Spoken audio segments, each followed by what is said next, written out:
June 12, 1987, Flagstaff, Arizona. It's just past 11 p.m., and a woman and proud member of the Navajo Nation has finished her shift at the Flagstaff Medical Center. After a long day's work, she walks to her truck in the parking lot ready to head for home, but she would never make it. By the next day, police were working a brutal homicide. Weeks later, a local man confessed in detail to killing her, but soon after his arrest, he recanted, and what followed was one of the most controversial defenses ever presented in an Arizona courtroom. This is the story of Sarah Saganitso, murdered by a skinwalker. Hey, y'all, I'm Chris Calvert. And I'm her husband, Rob Potter. Welcome to Hitched to Homicide. For better or worse. Death do us part.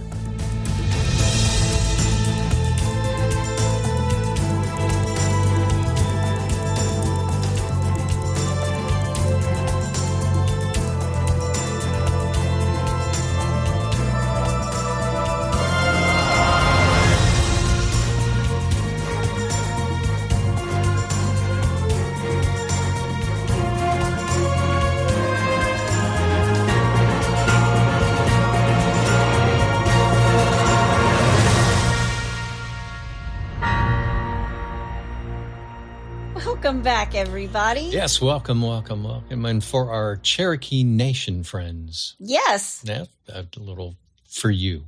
For me? For you. Thank you. I appreciate it. Since you have Cherokee in your family.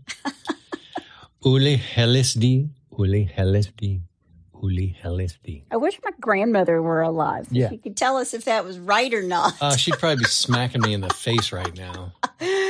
Well, wherever you're listening, be sure to subscribe to Hitched to Homicide, then like, rate, and review the podcast. That's so other people who love true crime and are just like you can find us. Mm-hmm. And if you're watching us on YouTube, hit that subscribe button below. Yes. If you want true crime with us 7 days a week, 24 hours a day, please join our closed Facebook group, The In-Laws and the Outlaws. Go to Facebook, type in H2H, In-Laws and Outlaws, answer a couple questions. You are in. Go join. Yes. I post lots of photos, other information in there. We love these people. They're just absolutely the best. And if you love true crime, you will love them too. Yes. You can find us on Instagram at Hitched to Homicide or on X at H2H_podcast. And we also have a Buy Me a Coffee link. If you want to send Rob some coffee, he drinks it all the time. Every day, all day. You can find that link in our show notes. And I want to say thank you to a couple people. Thank you to Kay and Piper for the coffee, the Diet Mountain Dew, and even a doggy treat for Scotty from Piper. Nice. Thanks, Piper. And thank you to Tiffany Payne for the coffee, and a big hello to your kitty cat, Chelsea. It's all about the fur babies today. It really is. Fur babies and coffee. It's really cold outside, so drink your coffee and hang on to your fur baby. Although my Diet Mountain Dew is not warming in any ways whatsoever. And I also have to throw in a big shout out. I was fortunate enough to go to the Bengals-Steelers game. Sorry, Steelers. And this is because I'm older. And I really appreciate two old guys out on the field, Aaron Rodgers and Joe Flacco of the Bengals. Oh, my gosh. What, their combined age is like over 80 or something like that? Like 82 years of experience. Yeah. There you go. So the Bengals were victorious, and I'm very happy about that because I've been a lifelong, diehard Bengals fan. He cried when Joe Burrow got hurt. Oh, man. Just kidding. He didn't, but he might have thrown a couple things. I was crying on the inside. Exactly. You can also send us a text if you want to talk about the Bengals or the Steelers losing. The link to that is at the top of the show notes where it says, send Chris and Rob a text. And I did have to ask, did someone from Kapuskasing, Ontario, I probably really just murdered that name. Couldn't be as bad as my Cherokee. Send us a coded CQ on October 6th. Tell us what QQCWCCCCCC means. Huh. And I actually put this message through AI, and buddy, did I get some interesting stuff back. Really? In the end, AI did say that it could have been fumble fingers. No, okay. But if you sent us a message from Ontario and from that town that I can't pronounce, let us know. Come back and text again. Inquiring minds want to know. Well, we are back to paranormal cases for October. Good. And today we're going to be talking about Skinwalkers. And my very good friend, Catherine Kaufman, has a whole chapter in her book, Secrets of a Psychic Medium. I'll put a link to that book in the show notes. But according to her book, skinwalkers are believed to originate from the Four Corners region of the United States, where Utah, Arizona, Colorado, and New Mexico meet. And this land is the heart of the Navajo Nation. And it's here that the stories of skinwalkers, or Yinaldilishi, I didn't say that right. Okay, I'm not going to try it. It means with it, he goes on all fours.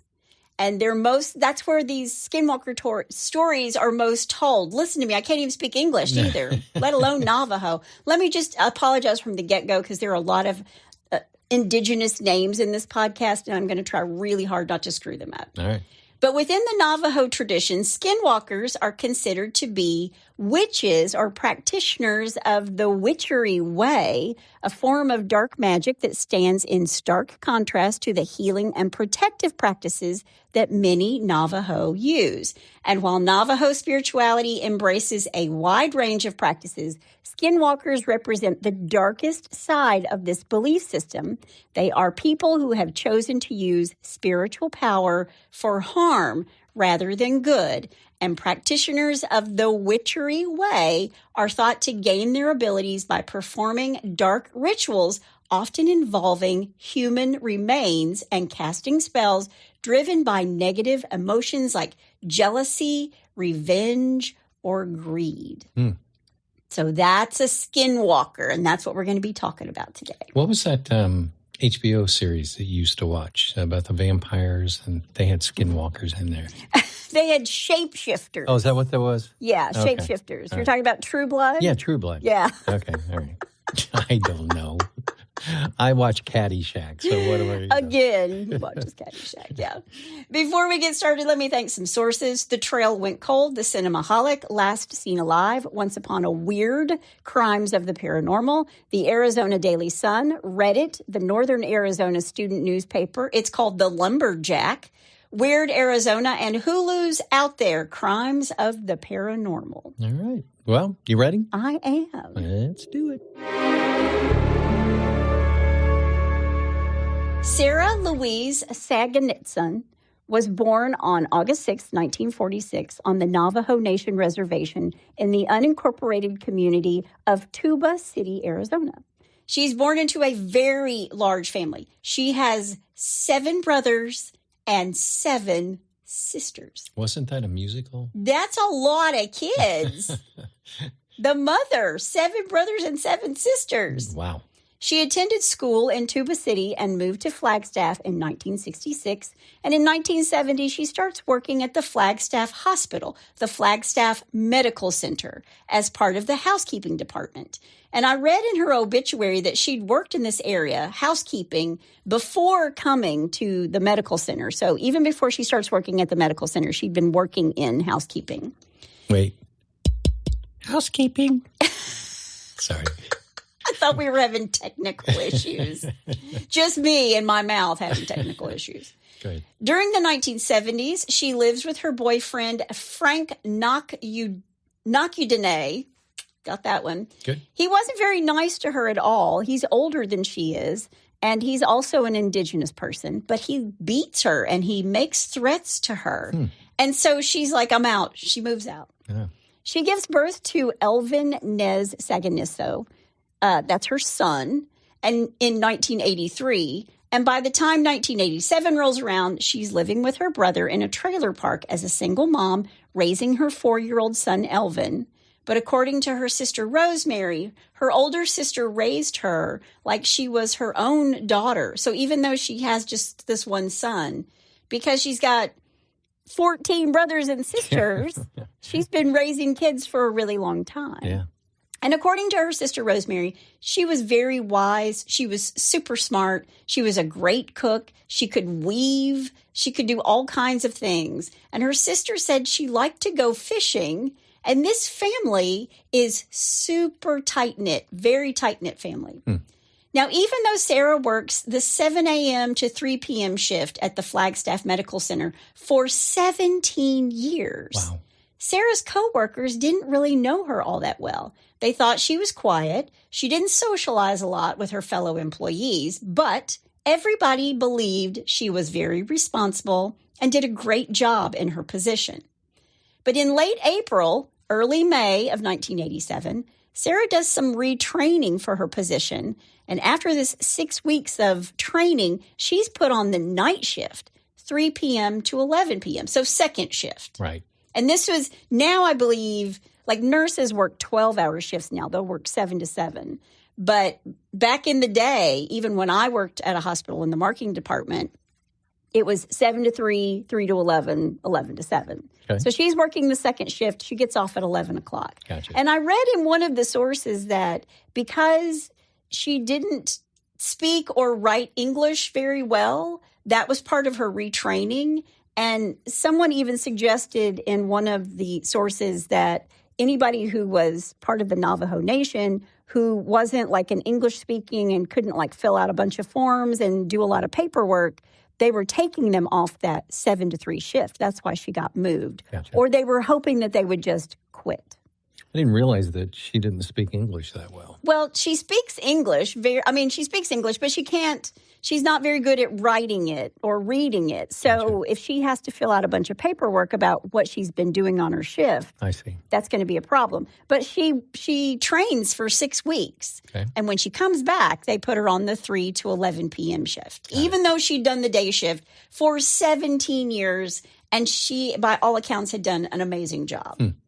Now, she didn't like finishing up in the night. She didn't like finishing up at 11 o'clock at night because she thought the hospital was creepy at night. And if you've ever been in a hospital at night, it is creepy. Yeah. And if it's an old hospital, yeah, even creepier. Forget about it. Like there was an old part to the hospital that I used to work at. And let me tell you what, I was just like, it's dark out. No, it's time for me to go home. Yeah. On June 12th, 1987, Sarah comes in on time for her shift at 3 p.m. She does her shift, and at 10:55 p.m., just before she's ready to clock out, she's seen by a hospital custodian, somebody who's in her department. And after this, no one will be able to say that they saw Sarah leave the building. No one saw that with their own 2 eyes. He's the last person to see her. Okay. And because she didn't like the night shift, Sarah would let her family know exactly which way she was coming home, and they knew what time she would be home. So she had actually called her brother that night and said, I'll be home before 11:30. Okay. But when midnight rolls around and then 12:30 comes around, her brother that she lives with calls her little sister asking, is Sarah at your house? Right. Because Sarah's not home. And again, this is such a big family and they're very close and they immediately start to worry because they know Sarah takes this one route to and from the hospital and it was through Buffalo Park. And of course, it's not like her not to call if something happens. Exactly. Yeah. Now, her family follows this route that Sarah would always take home because they're looking for any sign of her. Maybe her truck broke down. Are there tire marks on the road? Anything. And as they're out looking, Sarah's brother calls in to his other siblings to say that he was at the hospital and they have found Sarah's truck. It's still in the parking lot. But there is no sign of Sarah anywhere. Her family wants to report her missing, but the police say we got to wait 24 hours before we can do anything, like file a report. But when she didn't resurface by the following morning, the Flagstaff Police Department did file a missing persons report. And in the meantime, Sarah's family, her friends, and coworkers there at the hospital, they had sort of launched their own search of the area surrounding the medical center. Because if her truck is still there, maybe she's around there somewhere as well. Yeah, I never understood I do understand the waiting 24 hours because, a lot of times people just kind of, But if you're adamant about, listen, this is not normal. Yeah. And because, I watch the one TV show, 48 Hours. Or the first 48. The first 48, that's what I'm trying to talk about. It's always like, if you don't solve it in the first 48, the chances drop even more. So you've lost 24 hours immediately. So I never agreed with that. We got to wait 24 hours. Well, I agree too. And you're going to hear that a lot of the Navajo people feel like, because it was someone who was part of the Navajo Nation, it was like, yeah, whatever, we'll Yeah. We'll figure this out. If she doesn't turn up, we'll file a missing persons report. But at around 2:30 p.m. the next day, a coworker discovered a nude female body between some rock crevices on a wooded hillside located about 100 yards from the hospital's southwest parking lot. This woman, she has a number of wounds on the left side of her torso, and her face was so badly beaten that she was almost completely unrecognizable. Meanwhile, Sarah's family is feeling like the local police are really dragging their feet on the case. And by the next day, June 13th, Sarah's younger sister is asking the police if they had checked on X or Y or Z. They're like giving them things to check on. Have you checked with this person? Have you checked here? Have you done this? And the police are kind of like, yeah, we'll get to it. We'll get to it. Because Sarah had told her siblings that someone stopped her in the hallway at the hospital and spoke to her in a way that didn't seem right. And her spidey senses went up, and she felt threatened by this person. Trust your spidey senses. Always trust that gut instinct for sure. Yeah. If it doesn't feel right, it's not. Right. And if you feel like you should get out of a situation, get out of the situation. Right. But they're kind of ignoring the family and had them wait in the hospital kitchen while they work this crime scene because they need to determine if the body is indeed Sarah, their sister. And then the police allowed 2 of her siblings to go to the body and positively ID her. And Sarah's brother does just that. And he comes back and tells the rest of the family that the nude body that they have found is indeed their sister Sarah. Now, this family is inconsolable. They keep asking the police more and more questions, but they're really not getting anywhere.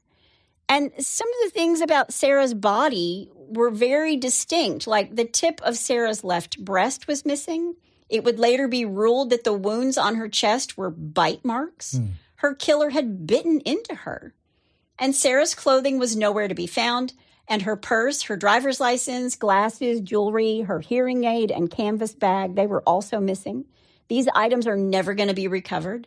But interestingly enough, there was a broken stick laying across her neck. The Coconino County Medical Examiner's Office performs an autopsy, and they rule that Sarah's exact cause of death was asphyxiation via suffocation. They ran some inconclusive tests on whether or not she'd been sexually assaulted. I don't know how that's inconclusive or not. Yeah.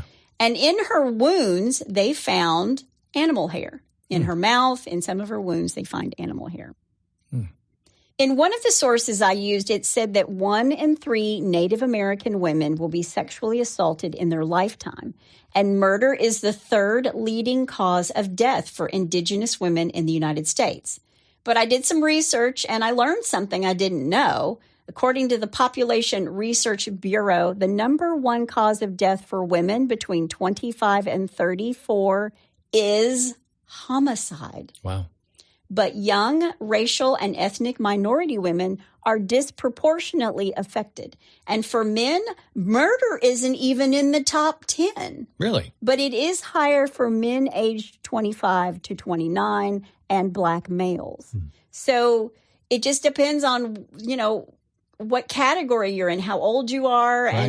and your race. Right. But for the fact that murder is not even in the top 10 for men, Yeah. and it's the number 1 for women, Wow. think about that. Yeah. In 2021, homicide ranked 5th for non-Hispanic Black males across all ages. Now, her siblings go to the trailer where she's been living with her brother, and they found tools in places around the house, like where tools shouldn't be. There were hammers at both living room windows. There was a screwdriver beside her bed. In the glove compartment of her truck were scissors and a knife. And to her family, this just proved that Sarah was afraid of someone or something, Right. but they didn't know what. Now, remember, she has said, I feel like somebody's been following me. I got confronted in the hallway. It didn't feel right. Right. And she's been worried. Sure. But a reporter for the Arizona Republic named Mark Schaefer is covering this story, and he starts asking around the hospital about Sarah. And a lady who worked the same night shift as Sarah remarks that Sarah's truck was parked on one side of the hospital, but her body was found on the other side of the hospital. So did someone attack her at her truck and then drag her all the way to the other side? Yeah. It just doesn't make a whole lot of sense. Right. And while the police are really sort of putting this on the back burner, the family is taking it upon themselves to investigate the area where Sarah's body is found. And they find blood nearby. Oh. They're passing this information on to the police. They even give the police a person of interest to look into. It's Sarah's ex, the man who was making threats to her, Sure. remember? Yeah. Her family tells the police to look into Frank Diné. The police learn that Sarah lived with him in the 70s, that he's older, and he was still living like in his truck and his camper. He's also an indigenous person, that he had made threats to her before, and that he mistreated her, and he beat her up, and she moved out. And Sarah's family gives the police not only his name, but a long list of people to look into. And most, or even all of them, were not Navajo. But the police were only interested in looking at other Navajo people and not anywhere outside of that circle for Sarah's killer. Really? The family's meeting with the police, and they feel like they're getting a lot of resistance. And according to Sarah's family, Flagstaff isn't known for their impeccable treatment of the indigenous people.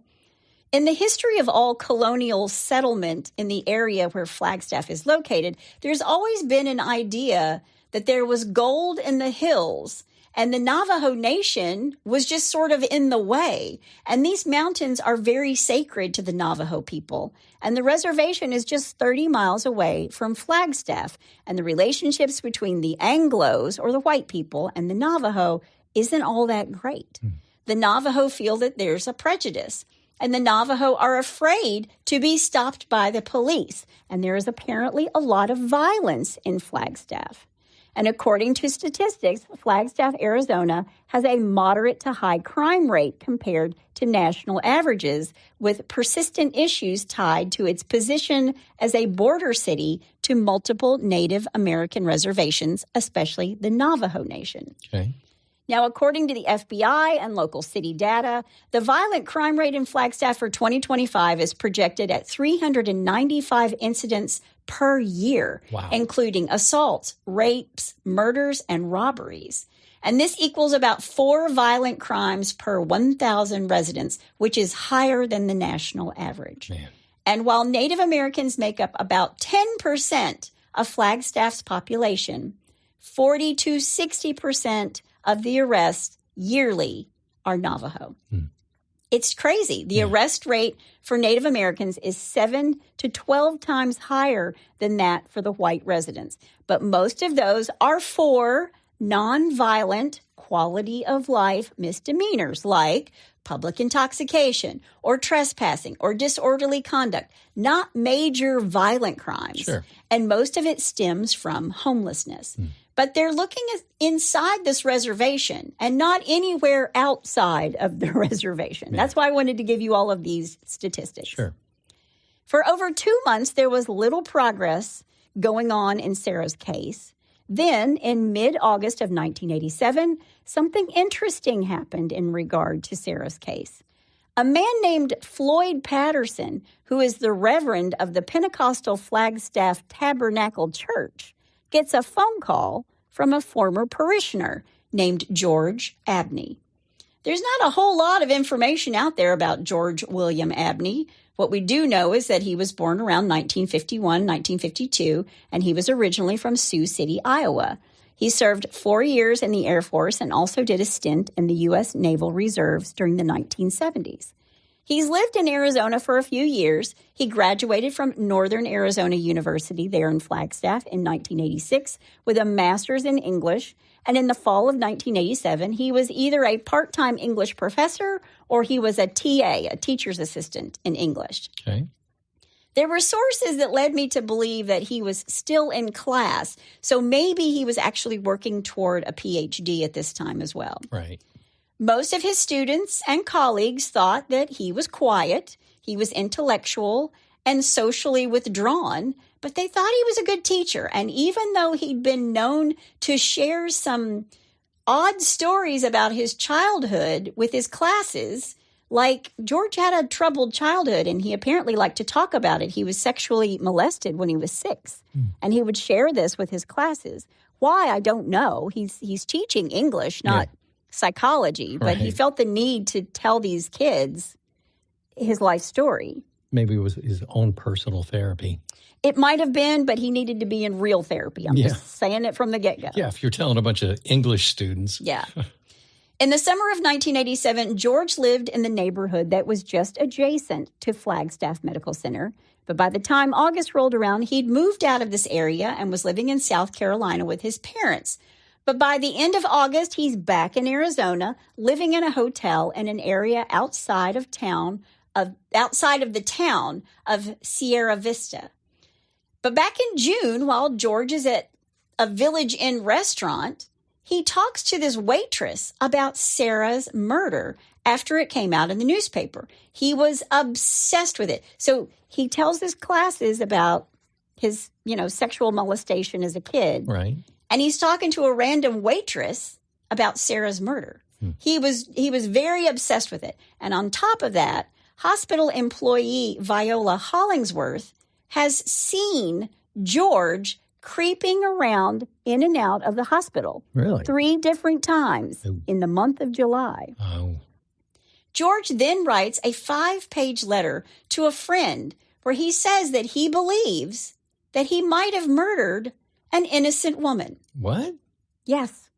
And then one day in mid-August, George calls the Right Reverend Floyd Patterson on the phone. And Floyd just so happens to have a son-in-law who's a Flagstaff police officer. His name is Detective Gerald Blair. So George gets the Reverend Patterson that he gets him on the phone. Right. And he tells him that he's been having disturbing dreams. One in particular was this disturbing dream he was having. And he was having a really tough time separating the fantasy of this dream from his reality. Okay. And in this dream, George says that there is a Hispanic man who is murdering a woman near a hospital, and he's seen a newspaper article about Sarah's murder, and he was disturbed by how many details of his dream were identical to the reality of Sarah's murder. Yeah, but did he get that information from reading the newspapers? Who knows? Yeah, okay. He tells Reverend Patterson that he believed that these dreams were a message from God. There were so many similarities to the real murder that he believed, quote, I might have done it. I could have done it, end quote. Okay. And he was planning to commit himself to a mental hospital in Tucson for treatment. And the Right Reverend ends this phone call and calls his son-in-law and says, look it, I just got this call from a George Abney, and he ain't right. Right. I'm paraphrasing. And his son-in-law says, yeah, I can see how you would think that he's not right. So they give George a call, and when they do, the police give George a call. And when they do, he says, quote, I'm embarrassed about it. I really didn't think he'd call you, end quote. Meaning he didn't think that the Reverend would call him. Call the police on him. Yeah, what do you think he's going to do? Well, maybe he thought that he had like a minister, parishioner, code of silence or whatever. Yeah. But he tells the police that he'd, quote, like to maintain as much distance from this type of thing as possible, end quote. Well, George, if you want to maintain distance, why did you call your former minister and say that you think that you might have killed a woman? Thou dost talk too much. But that's what he tells the police. And he's afraid if he says anything, they're going to hold him accountable. Well, it's a little too late. As my dad would say, it's closing the barn door after the horse got out. I was about ready to say the exact same thing. We share a brain. So investigators are intrigued, and they want to see George face to face. So they travel from Flagstaff to Sierra Vista, where George is in this hotel. And when he opens the door, they tell him, hey, George, got a couple questions for you. Yeah. And he agreed to come to Flagstaff for a second interview, voluntarily, down to the police station. Okay. When he comes in, they read him his Miranda rights. and they hit record on the tape recorder and on the video cameras. And for the next 10 hours, they videotape George Abney confessing to the murder of Sarah Saganitso. Wow. Quote, "For a long time, I have wanted someone that I can talk with," end quote. During these 10 hours, George knows things about the crime scene that perhaps only the murderer could know.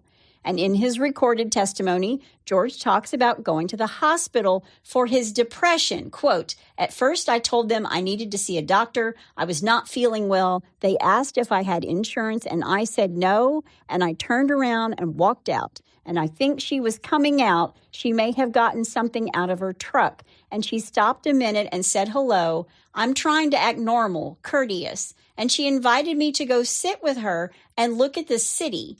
Maybe she was a little flattered that an Anglo would be interested in her." I've seen your picture, George. Don't flatter yourself. "She showed me pictures of her kid, and she showed me a knife that she had been given by her brother.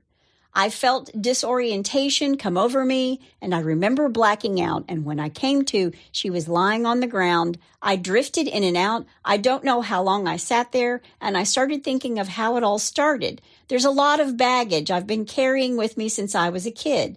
I think this kind of caused my frame of mind. I picked up a knife, and every wound that I put on her body after she was dead corresponded with the way I felt, things that had happened to me. When I bit her in the pubic area, I did it deliberately. It corresponded with when I was molested.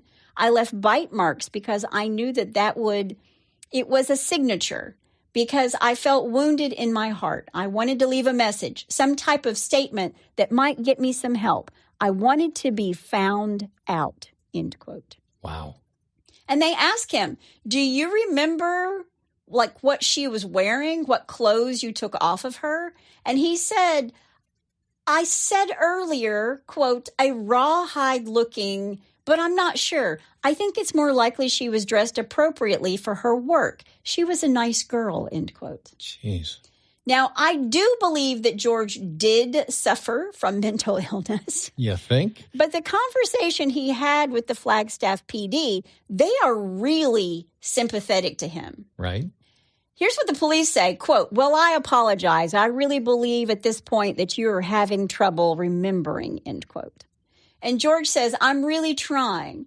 And the police officer says, quote, "I know, and you're trying to help us, George, okay? And I want everybody to know that, George, not just me and Mike, but I want everybody to know what you're really like and who you really are," end quote. And George starts crying, quote, "I want to have help for you, George, and I think you're just as much a victim as somebody else was," end quote. Yeah, but aren't these tactics that interrogators use to strike up a relationship and trust? Yes. Okay. But they're going to say more here in a little bit, and that's why that's why not just me, but a lot of people are like, was that really the thing to say to him? Yeah. But we already know that George was abused as a kid and nobody helped him. But now Sarah is dead. And there are plenty of folks who have had a terrible upbringing. We say this all the time. Mm-hmm. And they didn't murder anyone, right? They didn't feel the need to do to somebody else what was done to them. Right. And in the police transcripts, you can clearly see where they're saying the family has been notified and that they live on the reservation. And that's, quote, "probably good," end quote. Hello. Yeah. This is the same family that did most of the policing. Yeah. And if you hadn't gotten a confession, would anything had been done? Would they have done anything? Right. It's also in the transcripts that they, meaning the Navajo, handle their, quote, sorrow and remorse in different ways than in trying to get revenge, which is good, end quote. And when they question George, they ask him if Sarah offered him alcohol. Did she make sexual advances towards you? And it's in the police records that, quote, she was coming on to him sexually, which he felt was intrusive, end quote. Oh, geez. This was a woman who was afraid somebody was stalking her. Yeah. She told multiple people this. Does she seem like somebody who would be coming on to little George Abney? On September 1st, 1987, police arrest 35-year-old George William Abney. He's charged with first-degree murder. So the police believe they have their man. But get this, after these 2 months of Sarah's family begging the police to work on her murder case, after they arrest George, nobody tells Sarah's family. What? Sarah's family found out about George in the newspaper. Wow. Just like everybody else. Jeez. When George is in court for the first time, he's asked if he knows that he's been accused of first-degree murder. And he says, quote, "This is what I'm told," end quote. Like, what? You confessed to killing somebody, dude. But his defense is going to say that George sought out counseling for emotional problems before Sarah was murdered and was, quote, confessing to anything, end quote, including disembowelment, stabbings, and other acts which evidence showed never happened to Sarah. So he's getting some of the facts wrong about her. Right. Now, the grand jury indicts George, and he's held without bond at the county jail awaiting his trial. And George's trial starts on June 21st, 1988, in the Coconino County Superior Court. That's way too many C's for me. I'm sorry. The prosecution is Deputy DA of the county, John Thompson. And George's defense attorneys are Bruce Griffin and Donald Bales Jr. Now, in the weeks after George's arrest, apparently George was still uncertain about whether or not he'd actually murdered Sarah. But as he sits in jail awaiting his trial, what do you think his decision is? What do you think he decides? I don't know if I murder her or not. And while he's sitting in jail, what does he decide? Oh, I'm sure he's now going to say, listen, I didn't do it. I didn't do it. Yeah. He's now convinced he did not do it, and his confession was false. And George's attorneys have tried to have George's confession thrown out. Wow. Arguing that as a minister, the Right Reverend Floyd Patterson had violated confessional privilege by sharing what he knew with his son-in-law, what George had told him. And since Detective Blair, the son-in-law, was also a parishioner at this same Pentecostal tabernacle, the defense said that both men had manipulated George's faith in order to coerce a confession out of him. And the Flagstaff police, led by Detective Blair, brainwashed George to admit to a crime he did not commit. Even though he was the one that initially brought it up and said, yeah, I did this. He was brainwashed. Yeah. Nice try. At one point, while they're interrogating George, he asked for Reverend Patterson to be brought into the interrogation room to counsel him before he made his confession. But the court ruled that since the Reverend Patterson had founded the Flagstaff Tabernacle Church and never instituted a confidentiality policy regarding confessions, George's statements weren't under any sort of confessional or pastor-parishional confidentiality. Of course. Nevertheless, the defense would attempt to discredit George's confession at trial, saying the officers asked George leading questions. Now, the defense brings in UC Berkeley professor Dr. Richard Offshay, one of the foremost experts on false confessions, coercive interrogation techniques, and false memories at the time. And he had issues with George's confession. Of course he did. He's being paid by the defense. Yeah. During the interrogation, George tells the detectives that he was molested when he was 6, which caused him to deal with stress by slipping into a sleep-like state.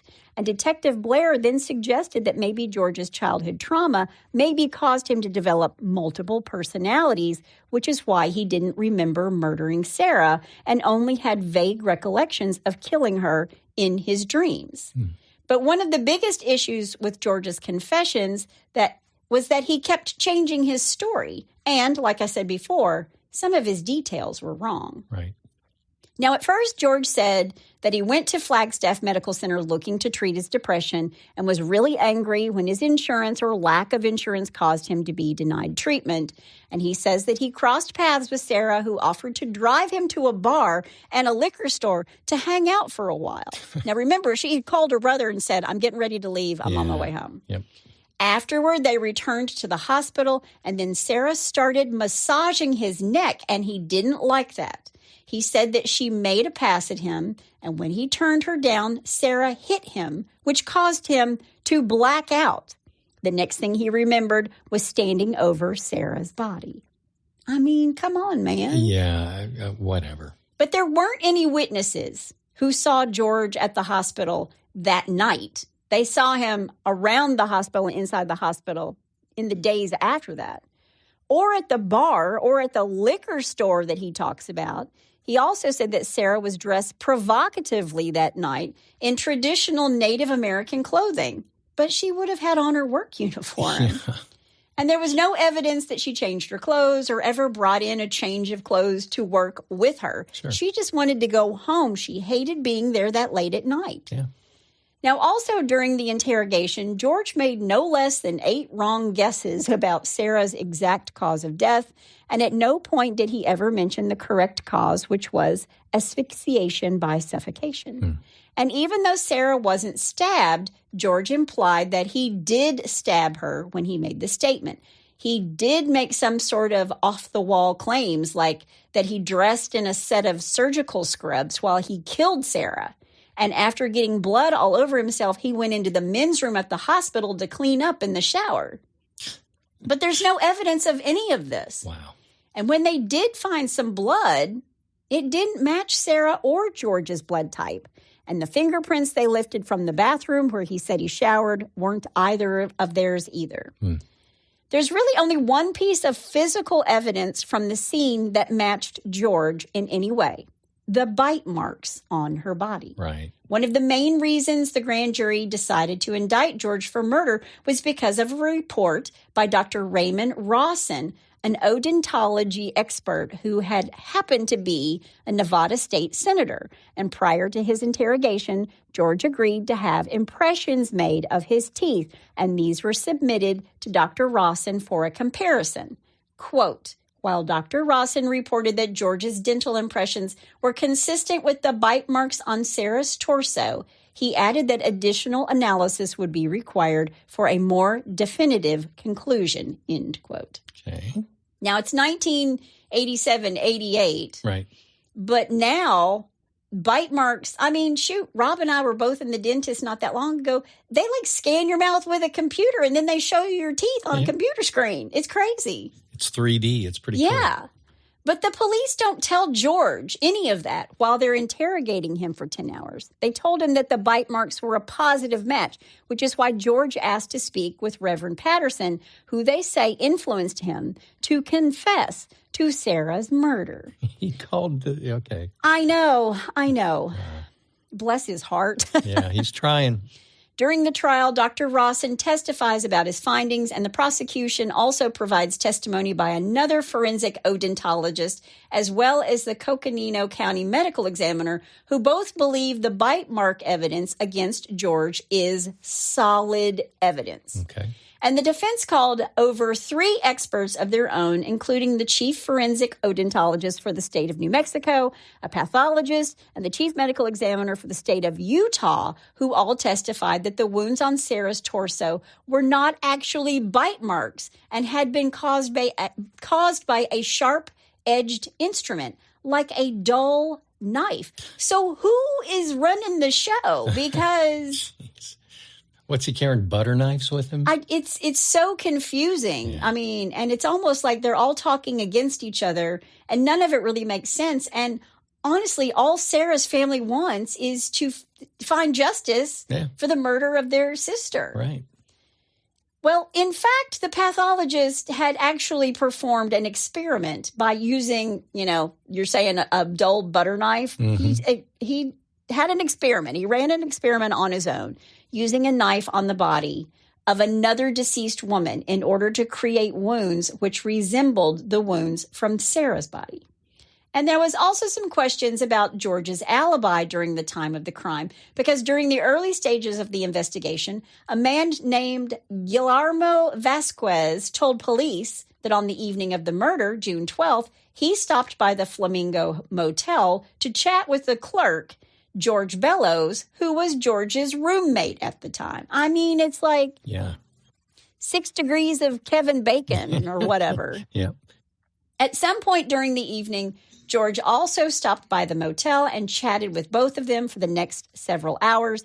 And since this guy was scheduled to leave on a road trip to San Diego the next morning, George Bellows, George Abney's roommate, offered his room at their house. And this Guillermo and George Abney both left the motel at around 2 a.m. on June the 13th and drove there together. And Guillermo said that he slept until 6:30 a.m., woke up and went out to breakfast with George before leaving 2 hours later for San Diego. But he couldn't be certain what time George actually arrived that night at the Flamingo Motel. But he did say that he got there just before the David Letterman show back in the day when David Letterman had a show. At 11 o'clock. At 11:30. Or 11:30, right. News at 11, Letterman at 11:30. Yep. And Sarah was last seen alive at the Flagstaff Medical Center at 10:55 p.m., and the motel was located on the other side of town. So did George have time to commit the murder and make it to the motel in 35 minutes? I mean... Yeah. And I will say that this guy, this Guillermo, said that George, who seemed like a pretty jumpy guy to begin with, didn't seem very nervous or disheveled when he showed up there. And he acted as if everything was completely normal. Okay. But investigators think that this guy was making statements to the police that were too inconsistent for him to be considered a credible alibi witness.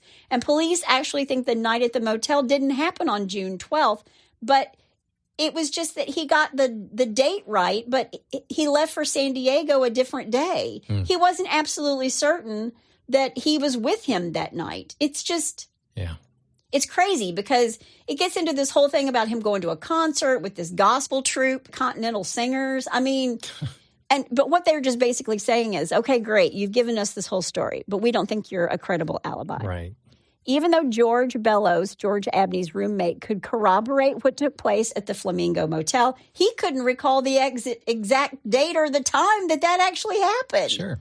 So the defense decides not to put either one of these guys on the witness stand.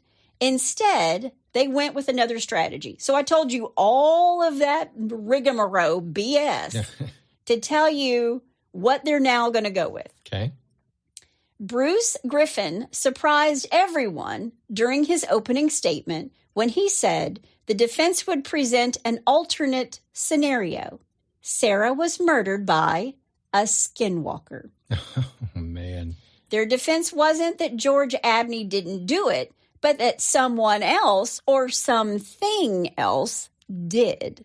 They put forth that Sarah was murdered by the practitioner of a form of witchcraft called Yenaldioshi, which is the Navajo translation for "with it he goes on all fours."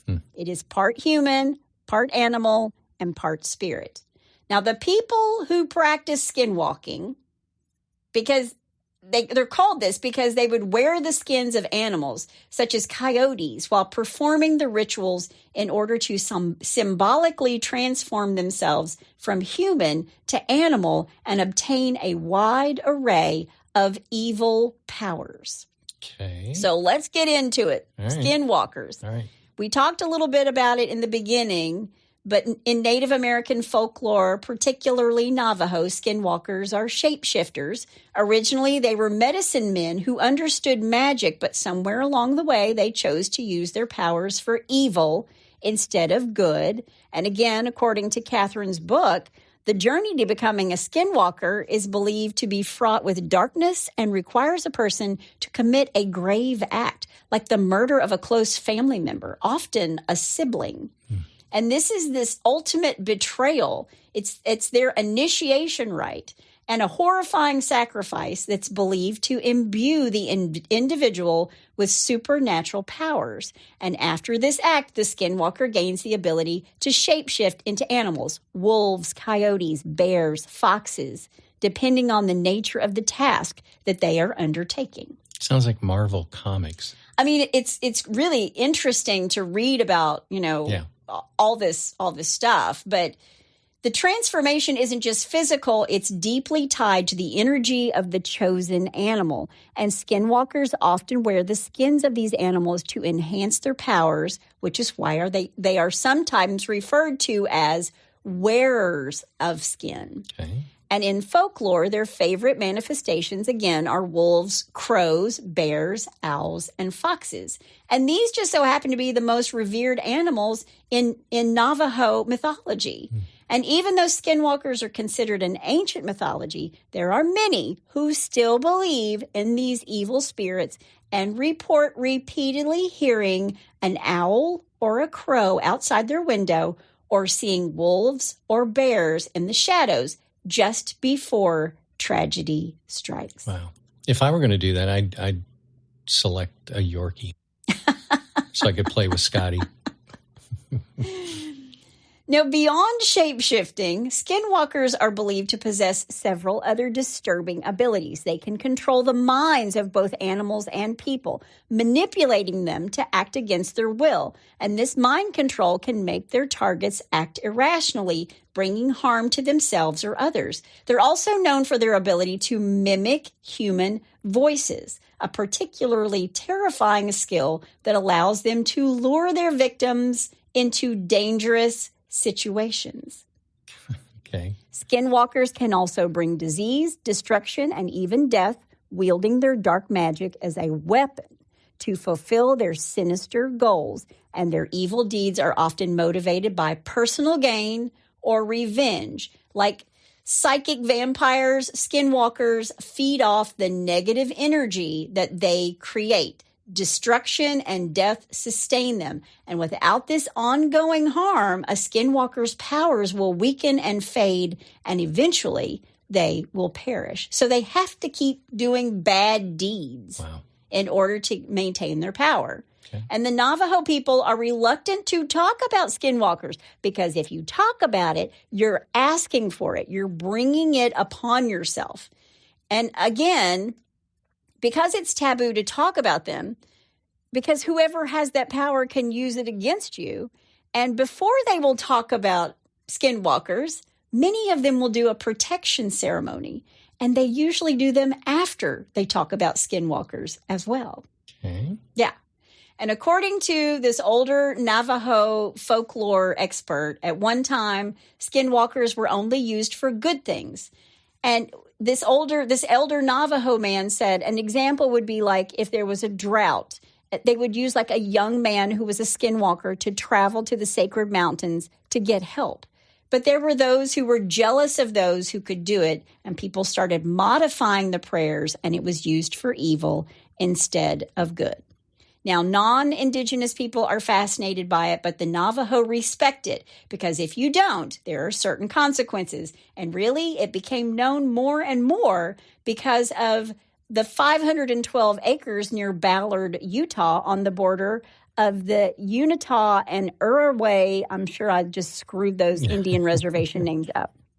It's also known as Skinwalker Ranch, and it's famous for UFO sightings, paranormal activity, and Native American witchcraft legends. And some of the reported events have been UFOs and glowing orbs over the fields. There have been cattle mutilations with surgical precision, large bullet-resistant creatures that resemble wolves, unexplained radiation surges and magnetic fields, and electronic equipment failure, and poltergeist-like activity. Oh, really?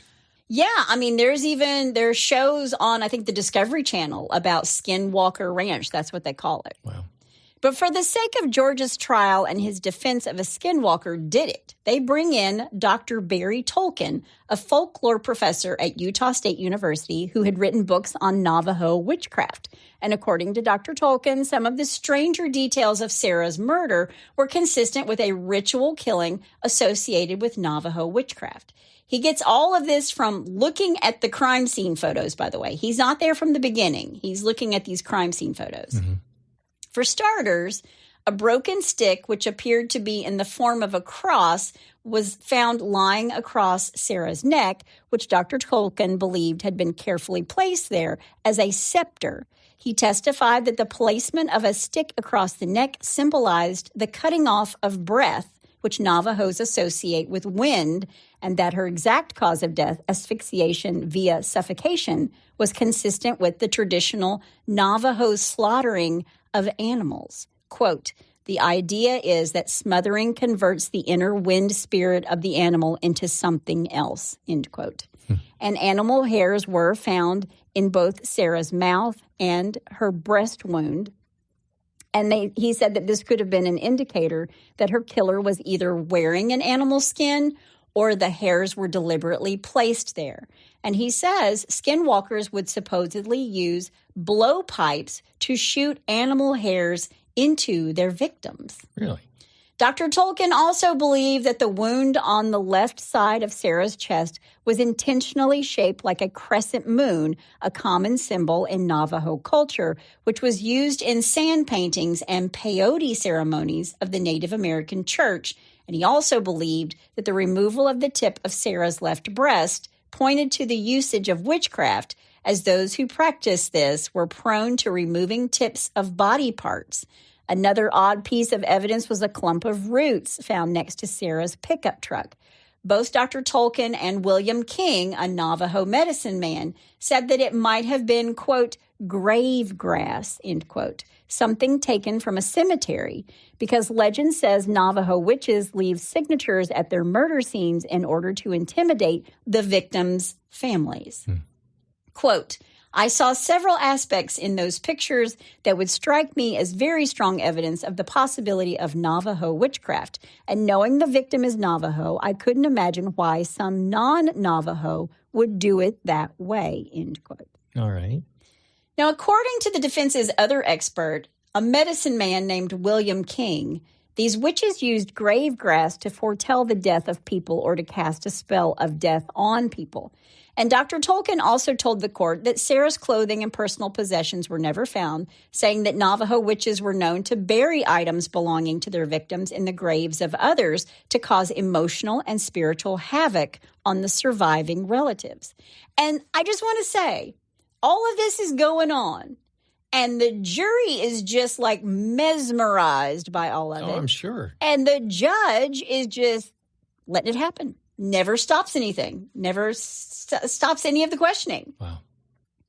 So last week we did a case where the devil made him do it, and the judge is saying, Satan's not coming in my courtroom. Right. But this judge is like, I'll allow the skinwalker. Yeah. Wolves welcome here. Yeah. And according to the reporter for the Arizona Republic, Mark Schaefer, the jurors, the judge, and the audience, all of the courtroom were spellbound, listening to all the information about the skinwalkers. Yeah, but were they buying into it, though? Well, you're going to have to wait and see. All right. But the Navajo do believe in skinwalkers and certain types of witchcraft. But what they don't believe in is that it doesn't usually result in murder. The witchcraft and skinwalkers are there to throw you out of harmony. Their purpose is to disturb. Witchcraft and skinwalking has always been a part of the Navajo ways, but it was never a part of murder. Okay. And the Navajo feel like George's defense is cherry-picking bits and pieces of their culture in order to say that it wasn't this white man who murdered Sarah, it was one of their own. And the stick and the animal hair, well, it is the middle of the Arizona desert. Her body was found at the edge of the woods. Right. Sarah's family believed that the whole witchcraft thing, the whole skinwalking thing, was garbage, grade A garbage. Mm-hmm. Then the defense also brought forward the idea that because Sarah had spoken to a mental health counselor just a week prior to her murder, saying that she felt like she was being followed by a man, that her killer was still out there. This is what they're saying to the jury. Right. Now, Sarah's sister did testify about the fact that Sarah had said, I'm worried, I'm afraid, and she had all these hammers and screwdrivers in weird places in the house. Right. But the person that the defense, they're saying this guy's still out there, they're actually talking about Sarah's ex, Frank, old Frank. Right. And Sarah's family had asked the police to look into him, but they kind of dismissed it. Now, Frank was a practitioner in the Native American church, and he lived about 90 miles north of Flagstaff, and he was with Sarah 12 years earlier. And some of Sarah's relatives would testify that she once told them that Frank had threatened to kill her. And there was an incident where he allegedly left Sarah naked in the snow because she wouldn't loan him money. But the police ruled Frank out because he had an alibi for the night of the murder. He was in a sweat lodge with his wife and brother until 1:30 a.m. on June 13th. But the medicine man who testified, William King, he's like, not so fast. I was the medicine man that night in the same sweat lodge. I ran that sweat lodge where Frank and his brother and his wife were supposed to be, and I don't remember him being there. So Frank goes to the sweat lodge, but he usually only goes there on Sunday nights, and that's what this medicine man says. Right. I'm used to Frank coming to the sweat lodge. I know Frank, but he comes on Sunday nights. Right. And Sarah's murder happened on a Friday night. And Frank denied any involvement in Sarah's murder, saying that the last time he saw Sarah was about 18 months beforehand. And after all the hoopla, the Skinwalkers, the witchcraft, the case goes to the jury on July 19th, 1988. And after deliberating for less than 4 hours, now when they don't deliberate for very long, they deliberated for less than 4 hours, they ultimately decided to find George Abney not guilty of Sarah's murder. Good grief. The consensus from the jurors who commented on the verdict was that they believed George was gullible and naive, but not a murderer. And they didn't think there was much validity to his confession or the alleged bite mark evidence. And according to the jury foreman, since they thought the state's case was completely faulty and full of reasonable doubt, they never even got around to discussing the defense's alternate theory involving Navajo skinwalkers before they voted to acquit George. Wow. The Flagstaff Police Department considered the case to be closed. It was like, we're done. Yep. We won't be pursuing any other suspects. End of story. Nothing to see here. And the end of the trial pretty much signaled the end of the investigation and all of the media coverage of this case. And Sarah's family even came out in support of George. They didn't want an innocent man to go to prison for the murder of their sister and mother, but they did want someone to be held accountable. Right. In 38 years, no one else has ever been charged with Sarah's murder. Sarah's family has pushed for the investigation to be reopened, but the police think they got their guy. They say, we got George. He just wasn't found guilty. So they haven't been looking anywhere else.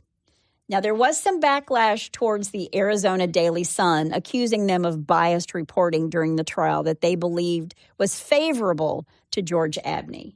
But other than that and Skinwalkers, I mean, the police are done, and her family still doesn't have answers. So who did murder Sarah? Right.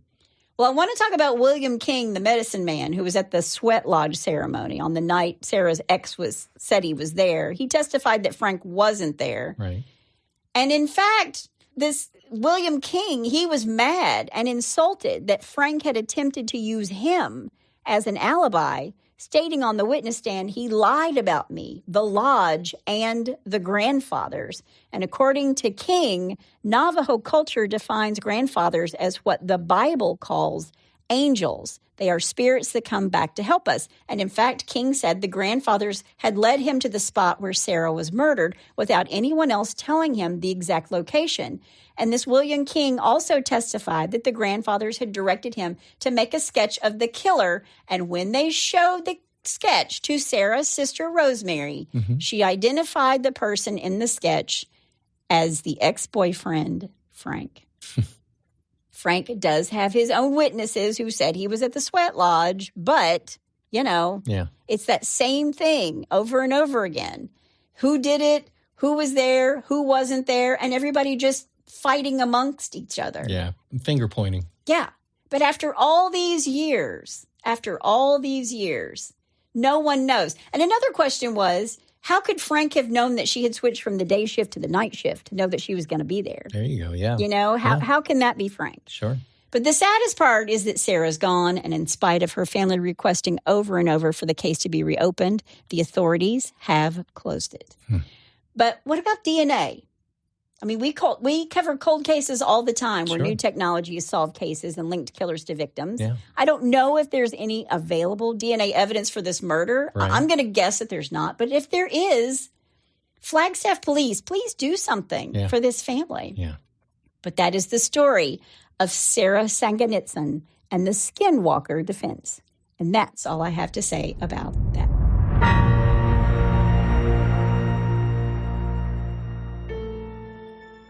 For nearly 7 years, Jane Doe has lived in the shadows, her past buried deep beneath layers of secrecy and silence. After completing more than was asked of her in her last assignment for the enigmatic Kaiwolf project, Jane Doe vanished without a trace, leaving behind a trail of dead bodies and unanswered questions. But now, as the specter of her past returns with a vengeance, Jane finds herself thrust back into a world she thought she'd left behind forever. When her former sins come knocking on her door, Jane is faced with an impossible choice: continue to hide in the shadows, or once again take up arms against the forces that threaten to tear apart the fabric of society. With enemies lurking around every corner and allies who may not be what they seem, Jane must rely on her wits, training, and her unyielding determination to survive. And while trust is a luxury she cannot afford, Jane must confront the truth about herself and her past. As the clock ticks, she realizes that the line between family, friend, and foe are razor thin, and in the end, the only person she can rely on is herself. Jane Doe 4 Charlotte is available September 24th, 2024. No name, no regrets, no mercy.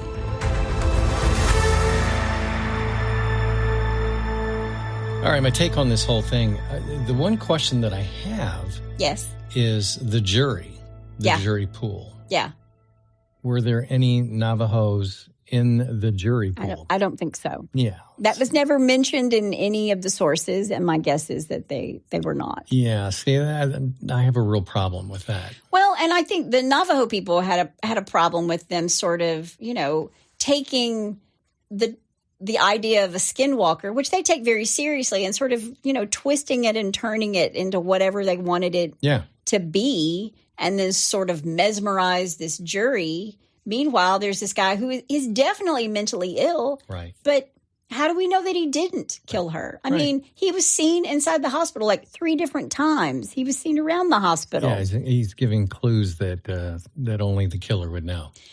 But then he got some of the clues wrong, That's too. True. Yeah. But he says that he blacks out and he doesn't really know what's happening. I mean, I will say this. I do know after he was acquitted, he packed up his panties and left town, and nobody knows where George Abney is. Wow. So he just disappeared. He was like, okay, I'm out of here. He's gone. Mm-hmm. Well, that's too bad. And it's sad for the family that they have no idea what's happened. And, there's too many questions. That and I think they feel like they're not looking because we're not white. We're Navajo. Yeah. And that's wrong as well. So yeah, I think everybody deserves justice. I don't care who you are, what part of what walk of life you are. It doesn't matter. It doesn't matter if you're old, young, what color. It doesn't matter. You deserve justice. Sure. Well, we can only hope that maybe something will be turned up for them. Yes. Okay. That's why we do these stories. There you go. Well, let's move from that and go to some stupid criminals that probably should have used the Skinwalker defense with a little bless your heart. Well, bless your heart. All right, number 1, I'm going to call, hey, guess what I'm going to do? I'm afraid. Okay. According to reports, a 41-year-old thief in Maine named Kevin Gray ordered a rideshare to a local TJ Maxx. Okay. Yeah, I love TJ Maxx. I love a good TJ Maxx. Yep. Then he blabbed about to the driver that he was going to go rob the place. Oh, my gosh. The driver dropped him off and then called the cops. The police identified the passenger as Gray, and in addition to being a suspect in a crime committed the previous day, they saw that he had warrants out. Oh, wow. When they saw him exit the TJ Maxx and approached him, there was a small foot chase, but they caught him and he was arrested. Gray had several sets of pre-conviction bail conditions that barred him from several businesses in the area because, can you guess? He was shoplifting. Yeah, because of theft charges at those stores. I wonder if he was getting like the really good candles. I love to go into TJ Maxx and smell all the candles. Yeah. TJ Maxx and Home Goods, Marshalls, all those good places. I remember when I was in my 20s, I went to TJ Maxx and with my best friend Jim Parocco and bought my first polo shirts. There you go. I know. I was so There excited. you go. Well, he's facing charges in relation to the theft as well as drug possession, warrants, and violations of conditions of release. Don't tell your Uber driver. Yeah. All right, number 2. Number 2. But that's what the sign says. Okay. A security guard at a CVS in Massachusetts was arrested on Wednesday for dealing drugs outside a drugstore. Oh. The security guard was seen by undercover drug agents on a different assignment, exchange drugs for money in the parking lot of the CVS. So this is just like a bonus. Yeah, exactly. The security guard went back inside the store while the man that paid for the drugs was stopped a few blocks away with cocaine in his possession. Oh, wow. Yeah, he was busted. There you go. It does say drug store. Yeah. Well, what was good about that was a 2-for-1. You know, they busted the guy with the cocaine, then went and busted the security guard. Yeah. Got a little bonus bust there. Yep. All right, number 3, and finally. Money can't buy common sense. CENTS. There you go. I'm following you. A rich guy in Florida who paid $8 million for a private island last month just got arrested for stealing $300 worth of stuff from Kmart. There are people who have more money than sense. Well, who needs a whole island? According to reports, the man had gone through the checkout and bought a bunch of household items like, you know, a Keurig, light bulbs, etc. Then he allegedly came back to the store to return the merchandise, but replaced the actual items in the boxes with junk. What? The man claims he did not swap any of the items. He was arrested and set for a court appearance later in April. You know what I think that was? Just wanted to see if he could get away with it. Yeah, of course. He's got money and he's bored. He doesn't have anything better to do than buy an $8 million island and then... He needed that little adrenaline. Rip off Kmart. I didn't even know there still were Kmarts out there. I don't know. Bless his heart. Yeah, well, there you go. Well, if you have a bless your heart or you know somebody's heart who needs blessing, all you got to do is go to Hitch to Homicide. When you get there, there's a pull-down menu you can find. And while you're there, you can also suggest a case or tell us about your brush with true crime. Yes. We got one more spooky Halloween episode to go this month. All right, I got to do it again. That's my amazing husband out there. That's my beautiful bride in the booth. Join us next time on Hitch to Homicide. Bye.